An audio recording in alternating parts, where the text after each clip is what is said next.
Chers frères et sœurs, comment les Juifs sont-ils venus s'installer en Palestine?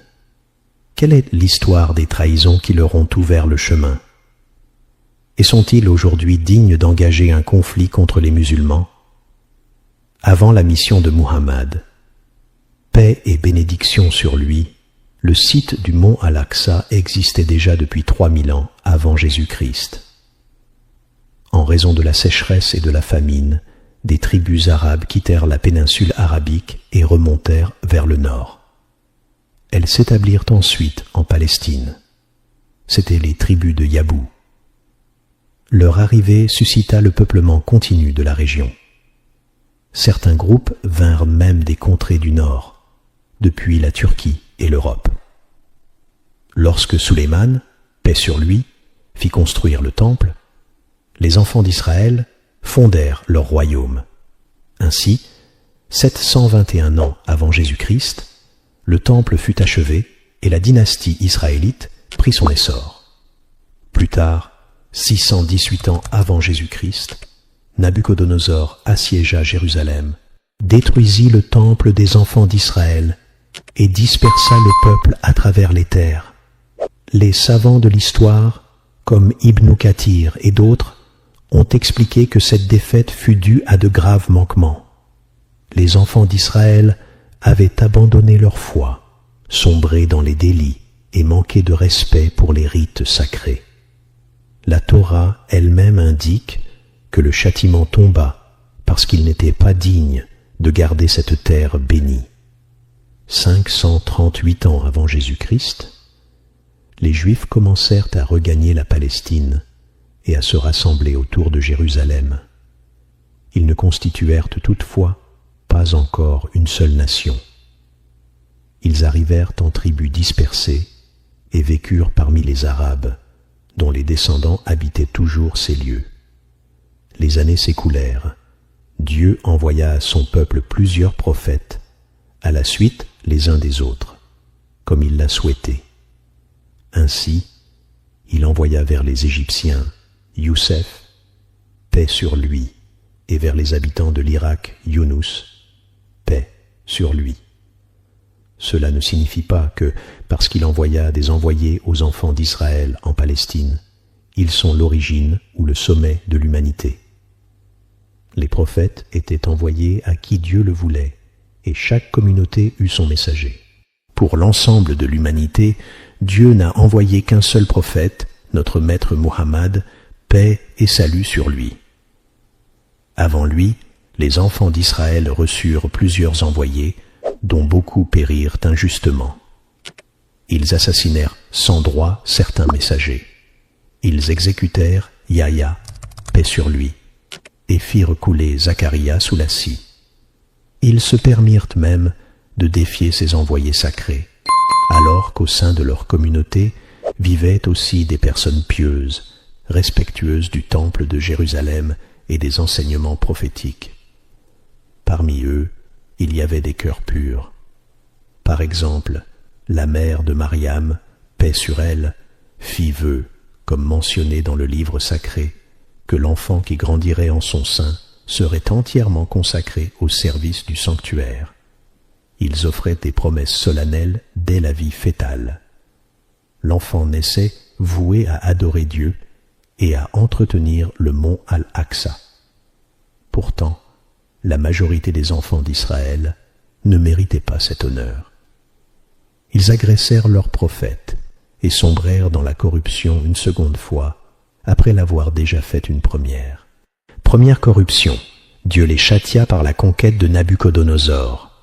Seconde corruption, 300 ou 400 ans plus tard, ils s'égarèrent de nouveau, perdant le souvenir de leur mission.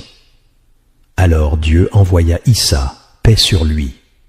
À l'ouverture de sa prédication, ils utilisèrent le mont Al-Aqsa comme marché pour l'intérêt usuraire et comme champ de loisirs pour les courses de pigeons. Dieu les avertit d'un second châtiment. Les autorités romaines, maîtresses de ces terres, se laissèrent gagner par leurs ruses. Elles capturèrent Issa et voulurent le crucifier. En vérité, ils ne le tuèrent pas, ni ne le crucifièrent. ce ne fut qu'une apparence, car Dieu l'éleva auprès de lui. Pendant qu'il était présumé mort, ce même lieu, que nous appelons aujourd'hui la mosquée Al-Aqsa, et que nommait Temple, resta un théâtre de profanation et de divertissement. Enfin, Dieu permit qu'un des rois romains, Titus, fût envoyé contre eux pour punir cette profanation et restaurer par la justice la pureté de cette terre bénie. En l'an 70 après Jésus-Christ, l'empereur Titus incendia Jérusalem et rasa le temple des enfants d'Israël. Voilà la seconde destruction infligée par Dieu à ce peuple, pour avoir corrompu la terre à 2 reprises. Quelque temps après Titus, l'empereur Hadrien vint en 135 après Jésus-Christ. Il a nivelé la surface du mont Al-Aqsa, détruit la mosquée et fait disparaître tous les repères sacrés. Les Juifs, sans la moindre préparation pour défendre ce lieu, ne comprirent même pas qu'ils étaient en guerre. Si tu scrutes l'histoire des enfants d'Israël, tu verras qu'ils sont comme Dieu les décrit dans son livre, excessivement attachés à la vie. Le plus important pour eux est de rester en vie, même au prix de la servitude, de l'humiliation et de la soumission totale. Or, un tel attachement à l'existence seul les rend incapables de tenir ferme sur le champ de bataille et de combattre vaillamment. Compare cela à certains de nos frères en Palestine, qui vendent leur âme pour Dieu et se jettent corps et âme contre l'ennemi, prêts à tout détruire et à tout sacrifier pour la gloire de Dieu. Dans l'Évangile, Issa, paix sur lui, a prévenu son peuple. Viendra un temps où l'on détruira ce temple, et il ne restera pierre sur pierre. Le Coran reprend ce même avertissement, afin qu'ils voient ce qu'ils ont élevé, puis qu'ils le réduisent en poussière. Telle était l'histoire du mont Al-Aqsa avant la mission de notre bien-aimé prophète, paix et bénédiction sur lui. Après sa venue, il témoigna toujours de la plus profonde vénération pour ce lieu. Il attirait sans cesse l'attention de ses compagnons vers cette mosquée sacrée. Dieu fit voyager son envoyé, paix sur lui, de la mosquée sacrée à la mosquée Al-Aqsa. Certains savants rapportent qu'il ne restait alors que le mur où il attacha Al-Bourak. D'autres disent qu'aucun vestige ne demeurait, et que Dieu le fit apparaître exactement à l'emplacement ancien. Le prophète, paix et salut sur lui, enseigna: ne programmez pas un voyage pour visiter un autre lieu que ces 3 mosquées, la mosquée sacrée de la Mecque, la mosquée du prophète à Médine et la mosquée Al-Aqsa. Notre prophète, paix et salut sur lui, a dit: n'entreprenez pas de voyage pour visiter d'autres lieux de culte que ces 3-là. La mosquée sacrée, Al-Haram, cette mosquée-ci, et la mosquée Al-Aqsa. Par ces paroles, paix et salut sur lui, il a élevé Al-Aqsa au rang de 3e des 2, sanctifiant ainsi sa place unique.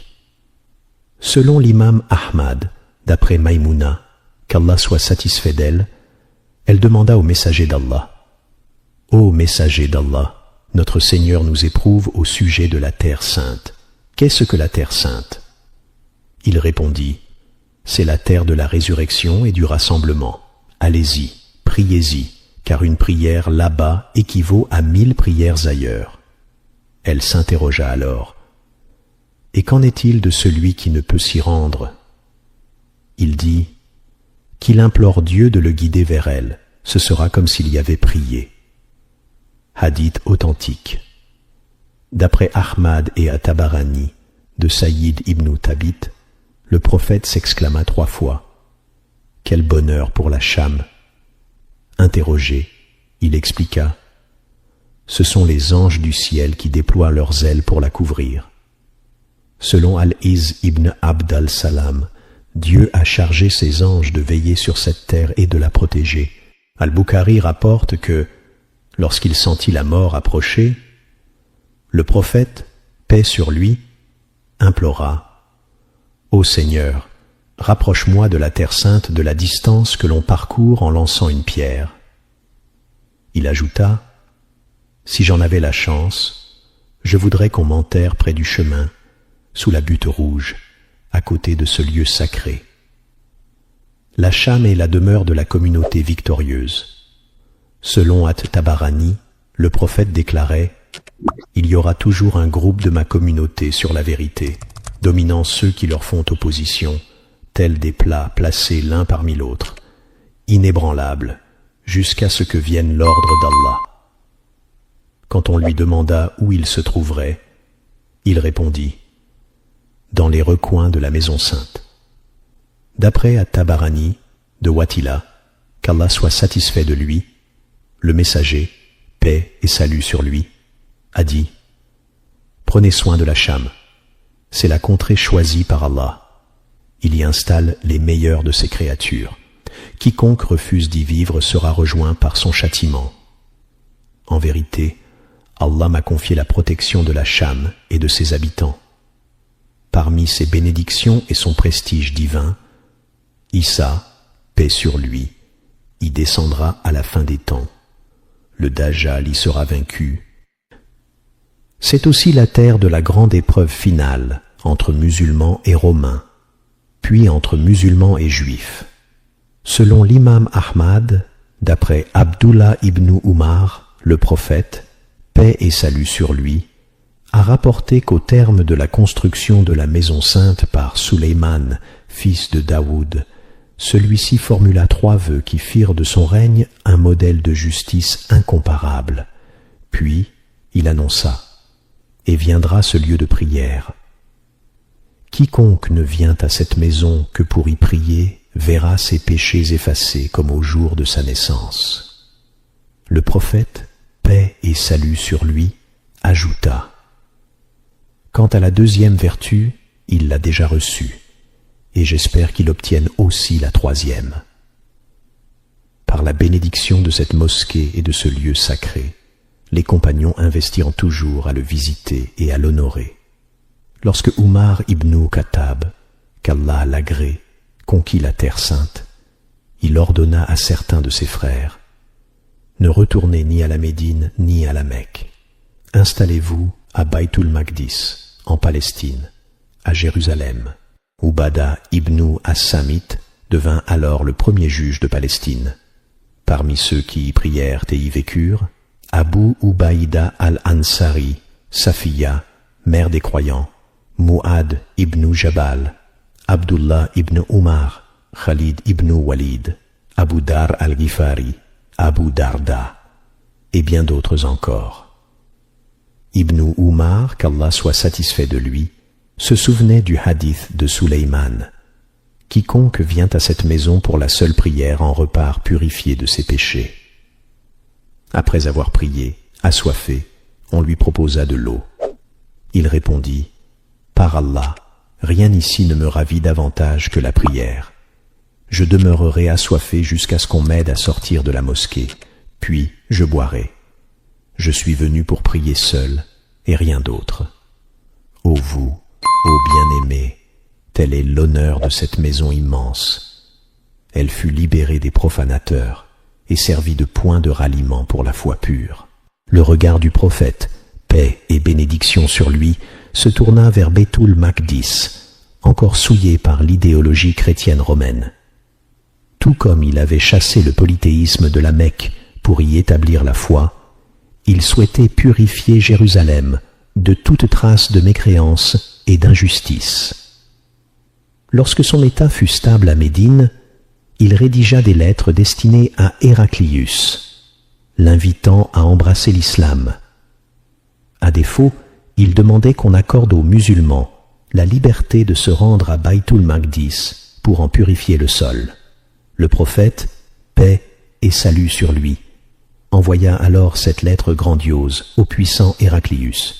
Après cela, le prophète, paix et salut sur lui, dépêcha Haritha ibn Umayr, messager de l'envoyé d'Allah, vers Sharabil al-Ghassani, roi de Bosra en Cham. Les Ghassanides étaient un peuple arabe certes chrétien, établi en Syrie.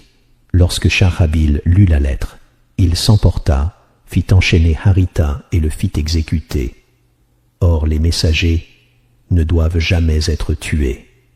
Ce fut le premier sang versé contre un envoyé du prophète, paix sur lui. Craignant que l'alliance ne se brise et que d'autres souverains n'osent de pareilles offenses, le prophète, paix et salut sur lui, ordonna de rassembler une armée pour laver cet affront et purifier la Cham. En l'an 8 de l'Hégire, 3000 combattants se réunirent sous son commandement. Ils affrontèrent l'armée romaine à la célèbre bataille de Mouta, où, bien que les Romains eussent 200 000 hommes face à seulement 3000 musulmans, seuls 12 croyants tombèrent en martyrs. Les Romains, en revanche, subirent une telle hécatombe que, selon un compagnon, 9 épées se brisèrent contre son bras, tant le fer heurtait les crânes ennemis, ne lui laissant qu'un unique fragment d'acier yéménite dans la main. Sans ce revers, les chrétiens d'Orient auraient poursuivi leur marche vers Médine. Mais effrayés par leur propre chute, ils se replièrent, creusant ainsi leur propre tombe. Les compagnons revinrent victorieux à Médine, marquant la première guerre entre les musulmans et les gens de la Cham. Un an plus tard, le prophète, paix et salut sur lui, apprit que l'Empire romain préparait une vaste expédition pour envahir la péninsule arabique, avec une armée sans pareille. Malgré la pénurie de moyens et les conditions difficiles, il mobilisa 30 000 hommes et partit vers Tabouk, affrontant la chaleur accablante et la fatigue. À leur arrivée, les Romains se retirèrent sans combattre, conscients de la force que révélait déjà cet Oumar. Ainsi débutèrent les premières escarmouches entre musulmans et Romains, tandis que la mosquée Al-Aqsa continuait de gémir sous la domination chrétienne. Ses murs étaient ceints de croix, son sol jonché d'ordures. Le prophète, paix et bénédiction sur lui, n'oubliait jamais ce lieu sacré, et son regard se tournait sans cesse vers la Chamilla, espérant le jour où il purifierait la terre sainte de toute souillure. Qu'Allah, le très miséricordieux, nous accorde la force de préserver la pureté de ces lieux sacrés et la victoire sur toute épreuve. Le prophète, paix et salut sur lui, garda toujours son cœur suspendu à cette mosquée Al-Aqsa. Il ne souhaitait pas quitter ce monde sans l'en délivrer de toute souillure. Au retour de son pèlerinage d'adieu, il méditait sur les paroles divines. « Aujourd'hui, j'ai parachevé pour vous votre religion et accompli sur vous mon aumône, et j'agrée l'islam comme religion pour vous. » Puis la sourate An-Nasr descendit. Quand vient le secours d'Allah et la victoire, et que tu vois les gens entrer en foule dans la religion d'Allah, alors célèbre la louange de ton Seigneur et implore son pardon, car il est vraiment repentant. Ces versets témoignent de l'approche de son terme, tout en laissant transparaître son ultime désir. Quelques jours après son retour à Médine, le prophète, paix et salut sur lui, commença à ressentir les effets de la maladie mortelle, un mal de tête tenace. Il disait « Je ressens encore la trace du poison que la Juive m'a administré. Qu'Allah, le très miséricordieux, nous accorde la force de préserver la pureté de ces lieux sacrés et la victoire sur toute épreuve. » Le prophète, paix et salut sur lui, garda toujours son cœur suspendu à cette mosquée Al-Aqsa. Il ne souhaitait pas quitter ce monde sans l'en délivrer de toute souillure. Au retour de son pèlerinage d'adieu, il méditait sur les paroles divines. « Aujourd'hui, j'ai parachevé pour vous votre religion et accompli sur vous mon aumône, et j'agrée l'islam comme religion pour vous. » Puis la sourate An-Nasr descendit. Quand vient le secours d'Allah et la victoire, et que tu vois les gens entrer en foule dans la religion d'Allah, alors célèbre la louange de ton Seigneur et implore son pardon, car il est vraiment repentant. Ces versets témoignent de l'approche de son terme, tout en laissant transparaître son ultime désir.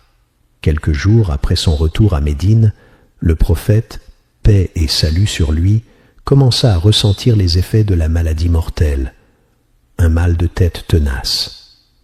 Il disait « Je ressens encore la trace du poison que la Juive m'a administré. » Malgré son état, l'envoyé d'Allah prépara une armée pour purifier la Cham. Il chargea Usama ibn Zayd, qui n'avait pas 15 ans, de conduire les troupes jusqu'aux frontières de Balka et des environs de la Palestine. Il lui ordonna « Pars avec ton armée jusqu'à ce que vous fouliez la terre de Palestine. » L'armée fut alors rassemblée et équipée, prête à marcher. Hélas, après seulement quelques mois, le prophète, paix et salut sur lui, rejoignit son Seigneur. Abu Bakr, qu'Allah l'agrée, fit immédiatement partir l'expédition d'Usama.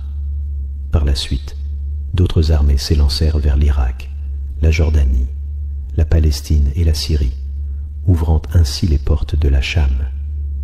Dès son accession au califat, Abu Bakr, qu'Allah l'agrée, dépêcha des détachements vers l'Irak, sous le commandement de Khalid ibn Walid, vers la Palestine et la Syrie, sous la direction d'Abu Ubaïda al-Ansari. Les armées combattaient simultanément sur ces deux fronts.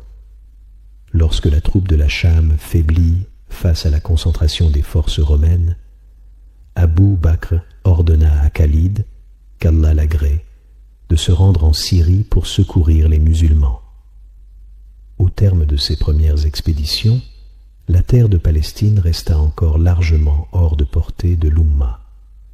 Les conquêtes ultérieures sous le califat de Oumar, qu'Allah l'agrée, puis la libération de Jérusalem par Salah ad-Din, et enfin la situation actuelle de la Palestine, feront l'objet de notre prochain épisode.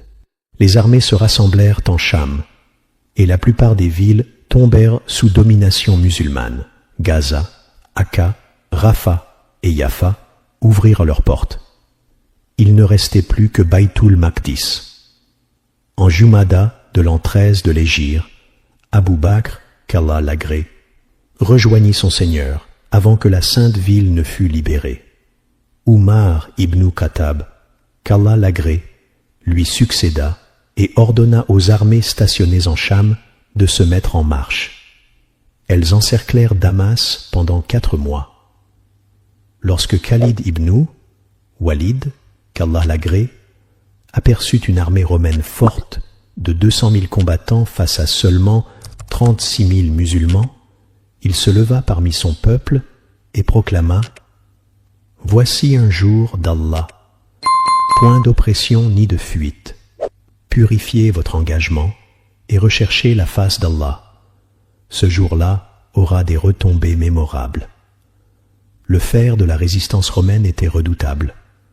Dans certains affrontements, il faisait courir une chaîne entre 10 soldats pour les lier. Ainsi, si l'un d'eux tombait, les autres étaient empêchés de battre en retraite. Pourtant, les musulmans les frappèrent d'une victoire retentissante lors de la bataille d'Ajnadayn, en l'an 15 de l'Hégire, 634 après Jésus-Christ, au sud-ouest de Jérusalem. Des compagnons éminents, tels que Ma'ad ibn Jabal, prirent part à ce combat. Pendant son règne, Oumar, qu'Allah l'agrée, supervisa ses armées avec une vigilance sans faille, veillant à ce que chaque front soit pourvu de renforts et de ravitaillements adaptés. En l'an 14 de l'Hégire, 635 après l'ère chrétienne, les troupes se dirigèrent vers Jérusalem et en bouclèrent les remparts. Le grand prêtre, voyant l'armée d'Abu Ubaïda al-Ansari encercler la ville, demanda à ses soldats « Qui vient d'arriver ?» Ils répondirent « Une force imposante conduite par Abu Ubaïda et ses compagnons. » Puis, à l'apparition des troupes de Khalid, les musulmans jubilèrent. Les Romains, croyant voir le calife Oumar lui-même, s'interrogèrent.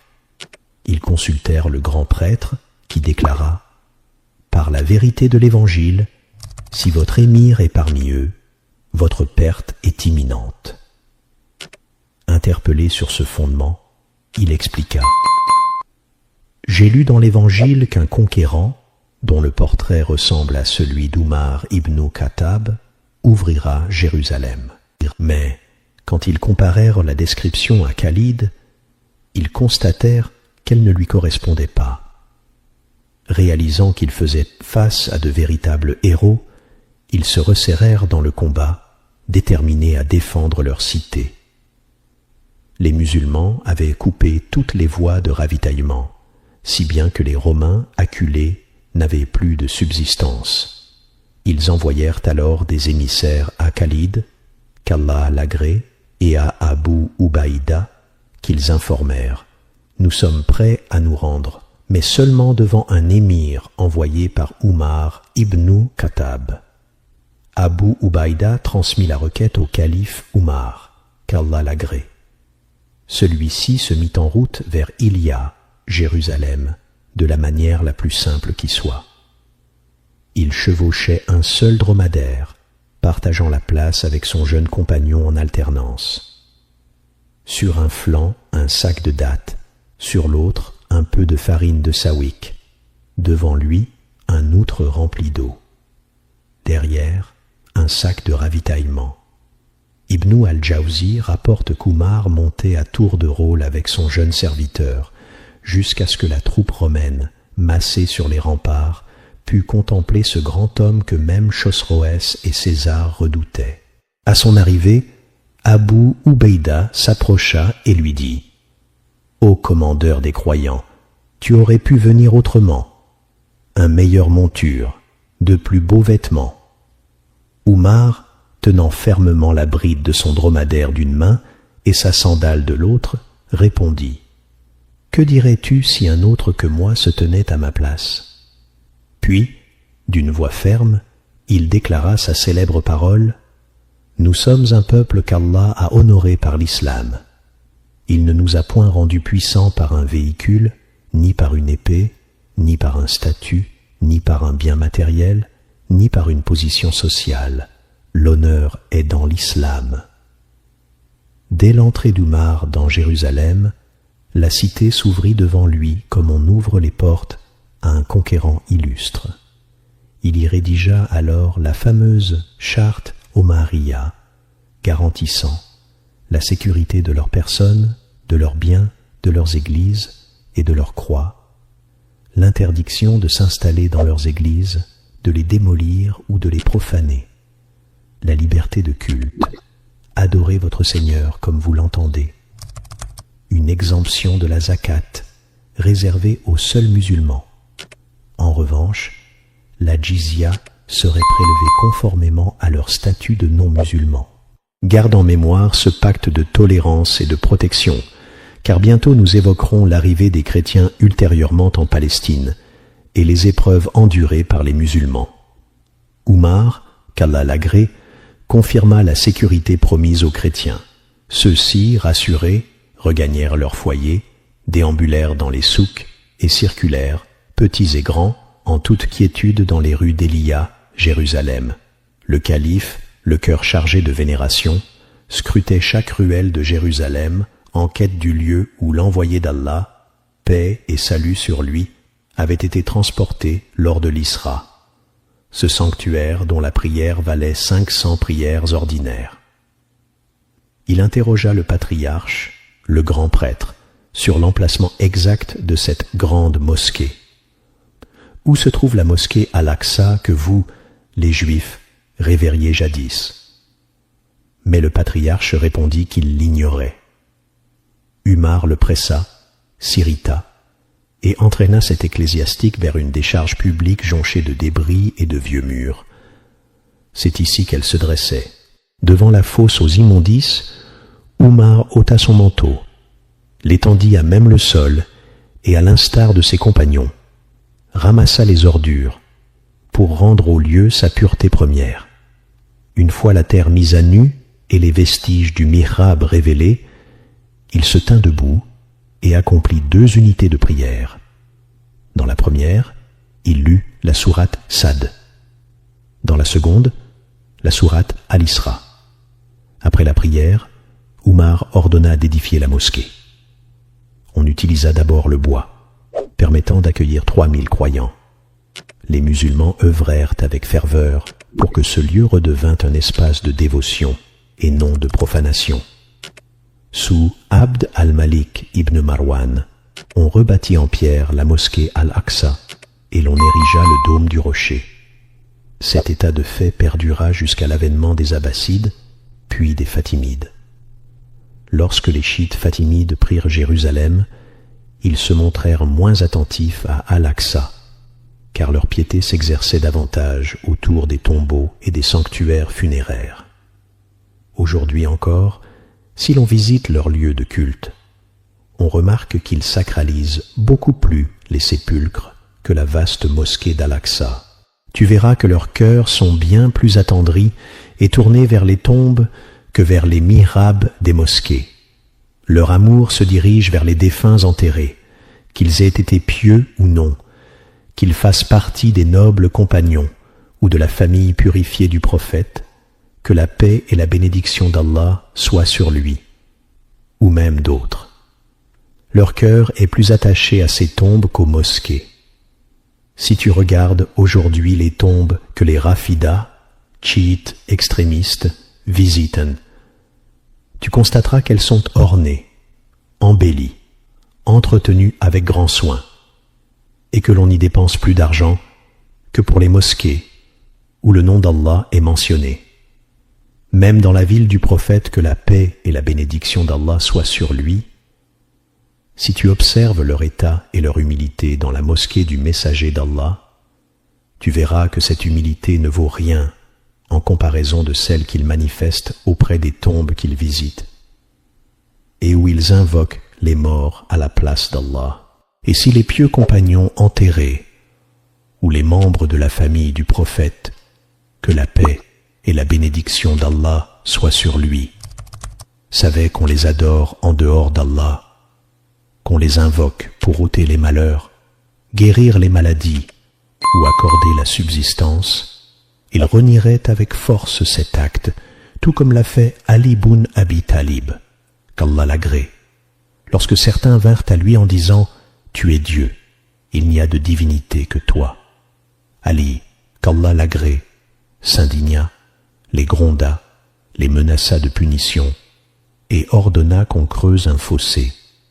Il y jeta du feu et menaça de les y brûler, si bien que beaucoup d'entre eux y tombèrent d'eux-mêmes.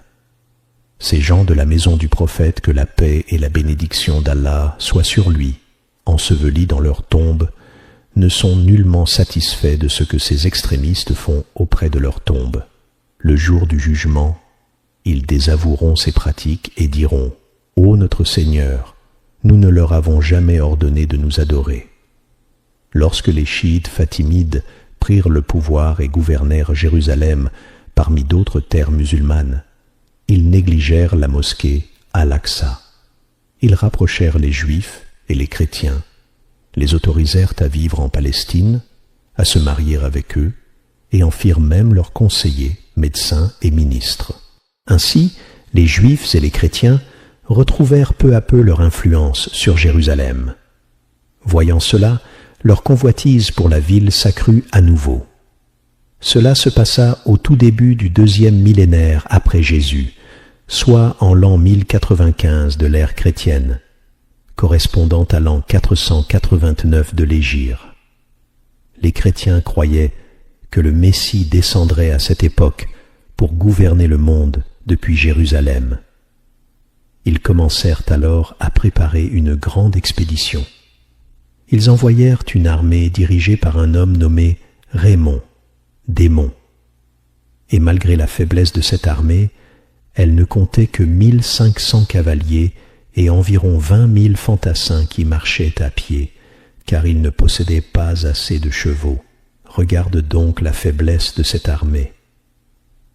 Au total, cavaliers et fantassins réunis n'atteignait même pas 22 000 hommes. Malgré cela, ils marchèrent vers Jérusalem et l'assiégèrent pendant 40 jours. Ses habitants se battirent avec bravoure pour la défendre, mais elle fut finalement prise par les croisés le vendredi 13 Chaban de l'an 492 de l'Hégire, ce qui correspond à l'an 1098 de l'ère chrétienne. Vous vous demandez peut-être, où était le gouverneur de la Palestine? Où était Iftikhar ad-Dawla? N'a-t-il pas préparé une armée? N'a-t-il pas essayé de s'organiser? N'a-t-il pas demandé l'aide des musulmans des autres régions? N'a-t-il pas appelé à la défense de cette terre bénie? Les gouverneurs chiites qui régnaient sur la Palestine, lorsqu'ils virent les croisés approcher, leur remirent de grandes sommes d'argent, non pas pour protéger Jérusalem, mais pour assurer leur propre fuite. Ce qui leur importait le plus, c'était de sauver leur vie, eux, leurs courtisans, leurs esclaves et leurs concubines. Et effectivement, après 5 siècles de domination musulmane, les chrétiens pénétrèrent à nouveau dans la ville. Dès leur entrée, ils furent pris d'une folie meurtrière, semant la terreur, la destruction et le carnage.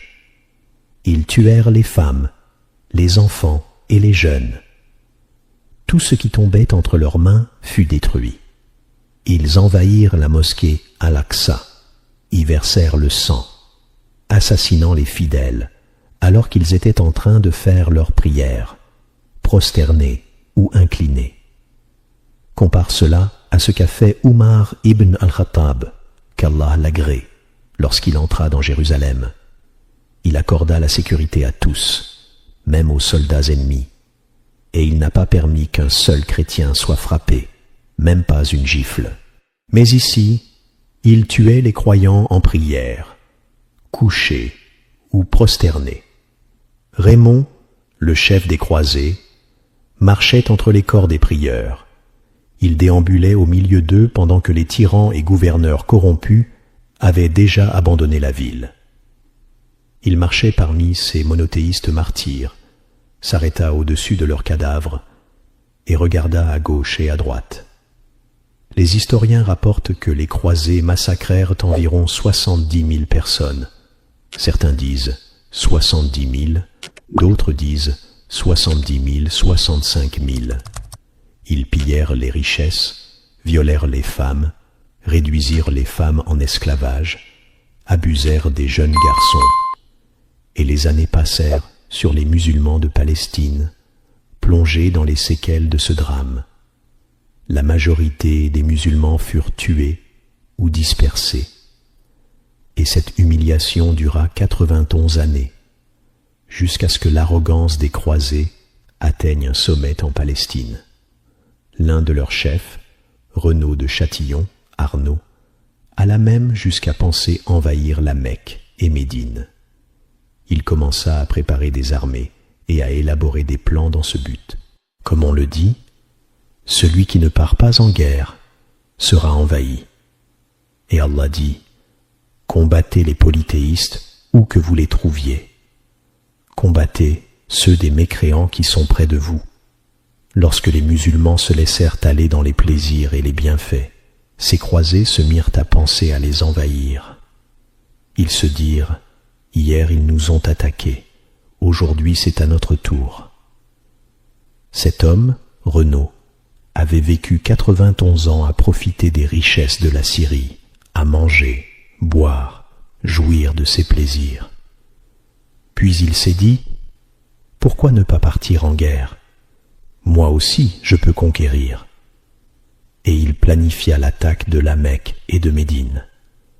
Mais alors, Allah donna la permission de la victoire à Salah ad-Din al-Ayyubi, Saladin, le roi victorieux, le sultan de l'islam. Il partit de Damas, purifia les villes côtières, jusqu'à arriver à Ascalon, avançant ensuite vers Baïtul Maqdis, Jérusalem. Puis soudain il s'arrêta. Il réfléchit. Il vit la faiblesse de son armée, la multitude de croisés dans Jérusalem, leur puissance, leur équipement, leur position fortifiée. Cela faisait presque 1 siècle qu'il contrôlait Jérusalem.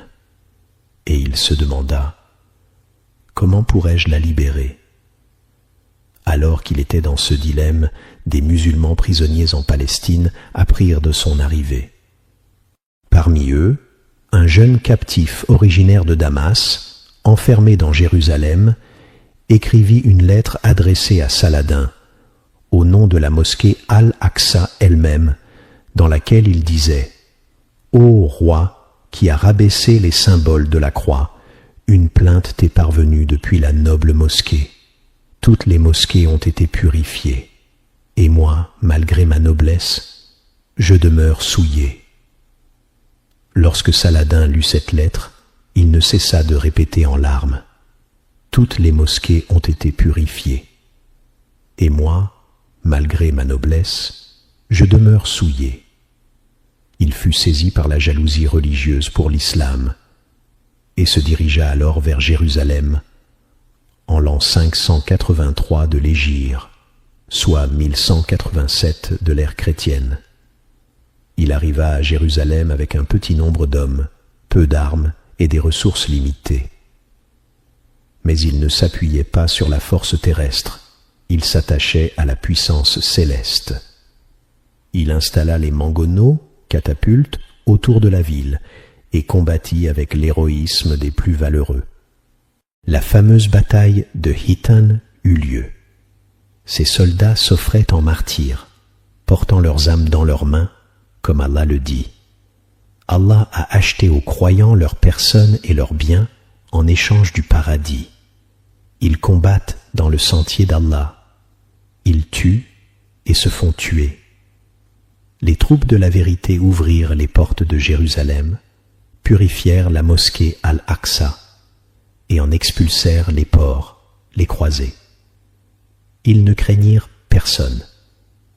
La supériorité numérique des croisés et la puissance de leur armement ne faisaient pas peur aux musulmans. Allah est avec les croyants et il repousse les mécréants. Combattez-les. Allah les punira par vos mains, les humiliera, vous donnera la victoire et guérira les cœurs des croyants. Jamais Allah ne donnera aux mécréants un pouvoir sur les croyants. Ce n'est pas vous qui les avez tués, c'est Allah. Ce n'est pas toi qui as lancé, c'est Allah qui a lancé.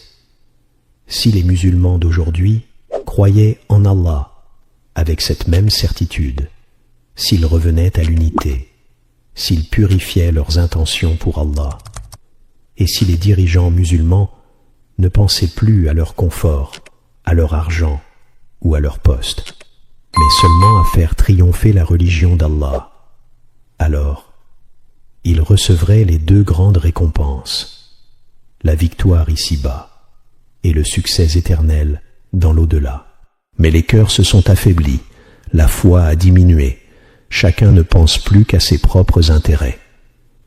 C'est ce qu'ont fait les anciens dirigeants de la Palestine quand les Fatimides chiites étaient au pouvoir. Ils disaient « Sauvez-nous et faites ce que vous voulez ».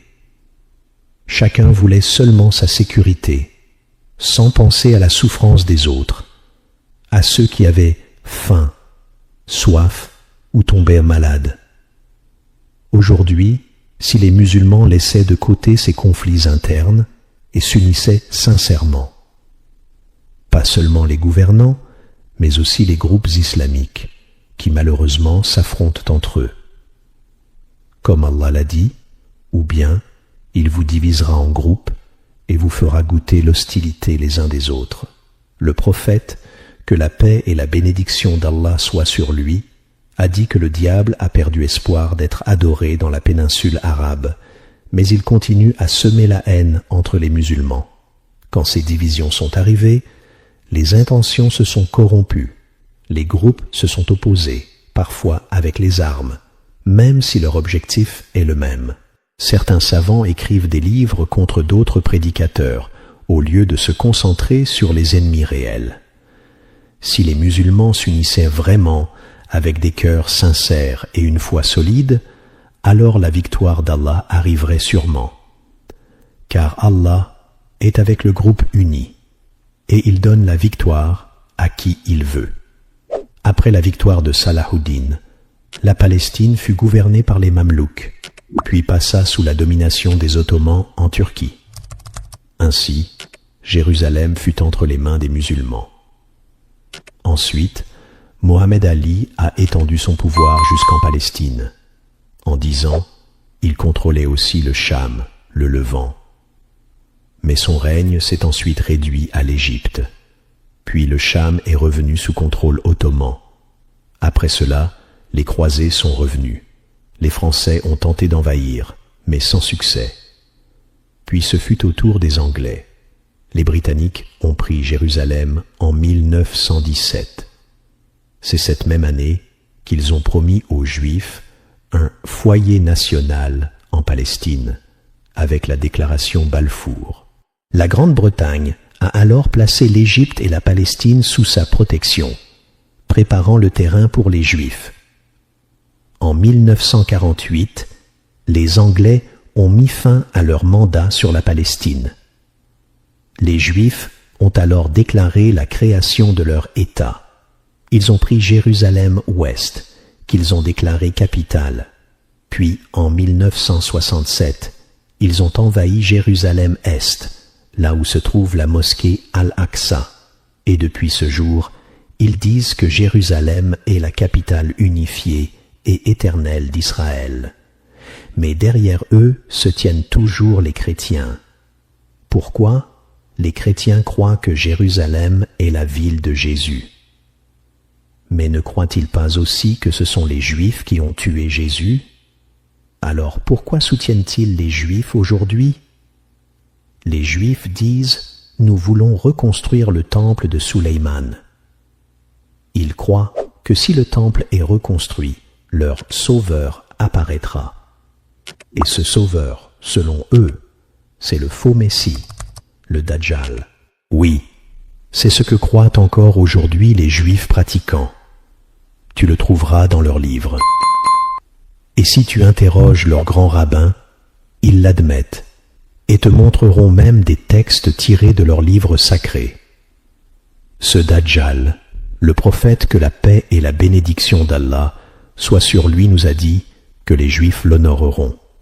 Il a dit « 70 000 Juifs d'Ispahan suivront le Dajjal, portant des vêtements religieux, c'est-à-dire des habits que portent leurs savants. Si 70 000 de leurs savants le suivent, imaginez combien de leurs gens ordinaires le suivront. Pourquoi tant de Juifs le suivront? Parce qu'ils le croient être leur sauveur. Et les chrétiens, eux, croient qu'une fois le temple reconstruit et que le Dajjal apparaît, alors Jésus, fils de Marie, descendra. Mais là, certains peuvent se poser une question. Comment Jésus va-t-il descendre? Les musulmans croient que c'est Issa, Jésus, qui redescendra. Mais les chrétiens aussi y croient, même s'ils disent autre chose. Ils croient que Issa a été crucifié, qu'il est mort, et qu'après 3 jours dans une grotte, il est monté au ciel. Ils disent aussi qu'il est assis à côté de son Père. Mais Allah est bien au-dessus de cela. Il n'a ni femme ni enfant. Il est unique. Il n'y a de Dieu que lui, glorifié soit-il. Les chrétiens croient donc qu'Allah va faire redescendre Issa, son fils selon eux. Mais Allah n'a jamais eu d'enfant. Les chrétiens pensent aussi que les Juifs sont comme un pont vers leur gloire. Ils ne veulent pas que ce pont s'écroule. C'est pourquoi, même si les Juifs faisaient du mal en Palestine, s'ils étaient battus et chassés, les chrétiens penseraient que cela retarde la descente de Issa. Alors, tant que les Juifs dominent la Palestine et Jérusalem, les chrétiens pensent que le faux Messie, le Dajjal, sortira bientôt. Et après lui, Issa descendra. C'est pourquoi les chrétiens continuent de soutenir les Juifs. Ils les aident de toutes les manières, en les protégeant, en leur donnant du pouvoir, que ce soit chez les chrétiens ou même dans les pays musulmans. Et plus un président chrétien est pratiquant, plus il soutient les Juifs. regarde l'histoire. Plus un dirigeant chrétien applique l'Évangile, plus il aide les Juifs. Et ça, on peut le vérifier dans les livres d'histoire. Maintenant, venons-en au temple de Sulayman. C'est quoi exactement? Quelle forme avait-il? Pourquoi les Juifs le vénéraient-ils autant? Est-ce que c'est Sulayman lui-même qui leur a demandé de le vénérer? Et ce temple était-il unique à Salomon, ou bien d'autres prophètes des enfants d'Israël en avaient aussi? Et après Sulayman, est-ce que d'autres prophètes ont aussi eu des temples?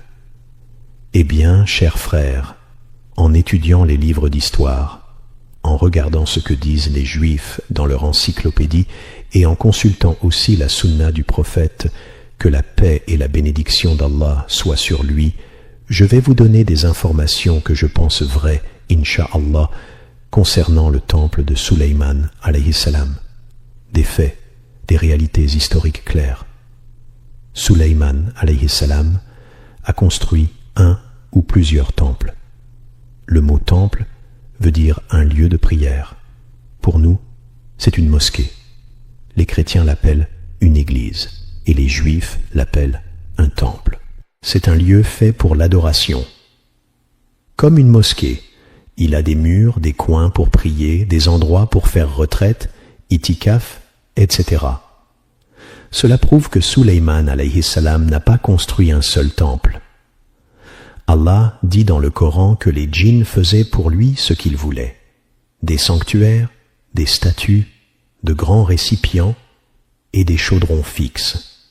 Donc, il construisait pour Sulayman plusieurs lieux de prière. Ce ne sont pas des temples uniques, mais plusieurs lieux sacrés. Et Allah parle de mihrab, au pluriel, pas au singulier. Mais le plus grand de tous ces lieux, c'est celui qu'on appelle aujourd'hui le temple de Sulayman.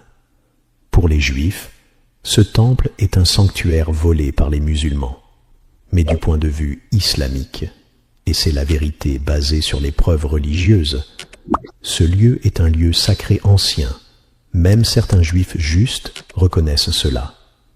C'est là où se trouve aujourd'hui la mosquée Al-Aqsa, et ce lieu était déjà une mosquée pour Allah depuis très longtemps. Dans un hadith rapporté par Abu Dar radiyallahu anhu et authentifié par Muslim, il a demandé au prophète que la paix et la bénédiction d'Allah soient sur lui. Ô messager d'Allah, quelle est la première mosquée construite sur terre? Le prophète, que la paix et la bénédiction d'Allah soient sur lui, a répondu: la mosquée sacrée, Al-Masjid Al-Haram, d'État. Ensuite, Abu Dar a dit: et ensuite? Le prophète, que la paix et la bénédiction d'Allah soient sur lui, répondit: puis la mosquée Al-Aqsa. Abu Dar demanda: quelle est la durée entre les deux? Il répondit: 40 ans. Hadith rapporté par Muslim, authentique sans aucun doute. La première à avoir construit la Kaaba, c'étaient les anges. Puis, après sa destruction, certains des enfants d'Adam l'ont reconstruite. Elle a été détruite encore. Puis Ibrahim alayhi salam l'a reconstruite avec Ismaïl. Ensuite, plus tard, elle fut reconstruite encore une fois par Quraysh. Et c'est à ce moment que le prophète, que la paix et la bénédiction d'Allah soient sur lui, a posé la pierre noire. Qu'a dit Allah dans le Coran? Il n'a pas dit « quand Ibrahim a construit la maison », mais il dit « quand Ibrahim et Ismaïl élevaient les fondations de la maison », cela prouve que les fondations existaient déjà avant leur époque. Même avant que la Kaaba ne soit reconstruite, le prophète Ibrahim savait déjà où elle était. Quand il a laissé sa femme Hajar et leur fils Ismaïl dans le désert, il a dit « Seigneur, j'ai installé ma famille dans une vallée sans culture, près de ta maison sacrée. » Mais à ce moment, il n'y avait aucune construction. La maison était invisible, car détruite. Mais il savait que cet endroit était l'emplacement sacré de la maison d'Allah. Plus tard, quand Ismaïl a grandi, Allah a ordonné à Ibrahim de reconstruire la maison, C'est là que vient le verset. Et quand Ibrahim éleva les fondations de la maison, ainsi qu'Ismaïl. Donc, la Kaaba existait bien avant Ibrahim. Elle a été construite au départ par les anges. Entre Ibrahim et Suleyman, il y a environ 963 ans, presque 1000 ans d'écart. Même les Juifs reconnaissent que Suleyman est venu bien après Ibrahim.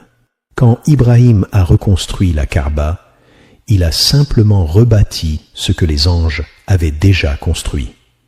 Le prophète, que la paix et la bénédiction d'Allah soient sur lui, a dit « Le premier lieu de prière construit sur terre est la mosquée sacrée. Puis, 40 ans après, fut construit Al-Aqsa. » Certains disent que ce sont aussi les anges qui ont construit Al-Aqsa à ce moment. Donc, la mosquée Al-Aqsa existait bien avant Suleyman alayhi salam. Elle ne repose pas sur les ruines de son temple. Elle existait des siècles avant lui.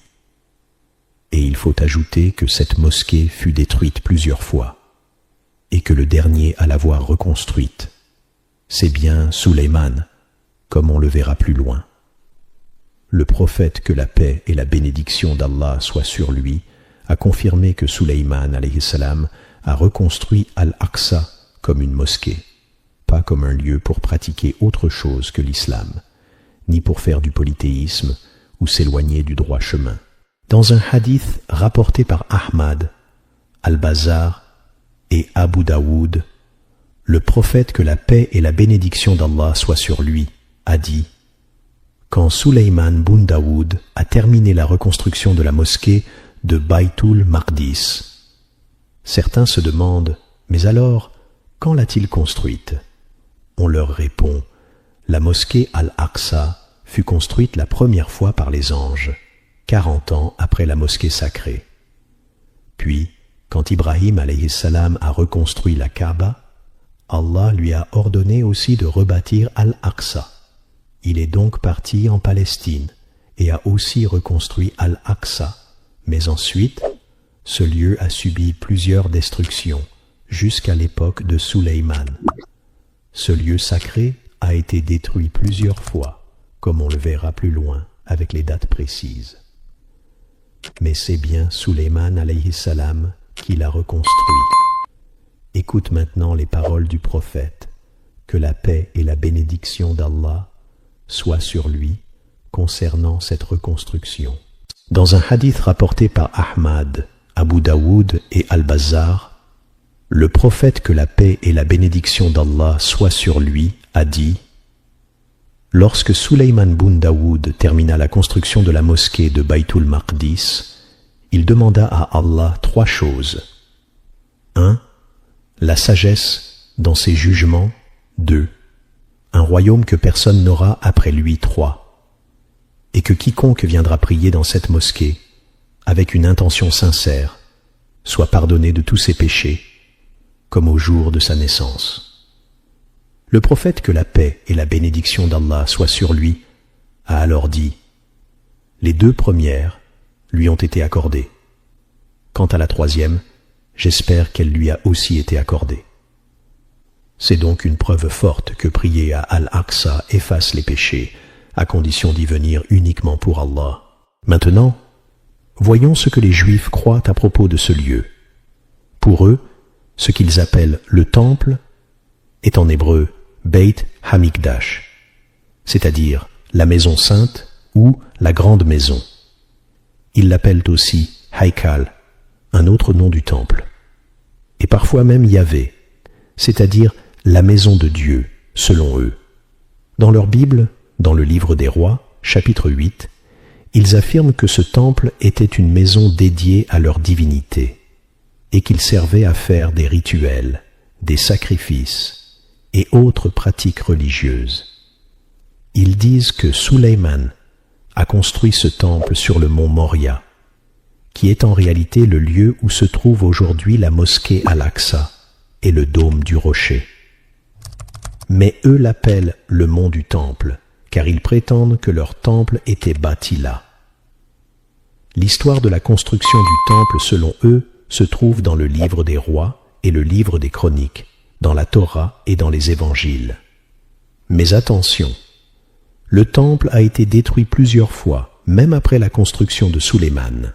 Et ici, on parle après Sulayman, pas avant. Avant lui,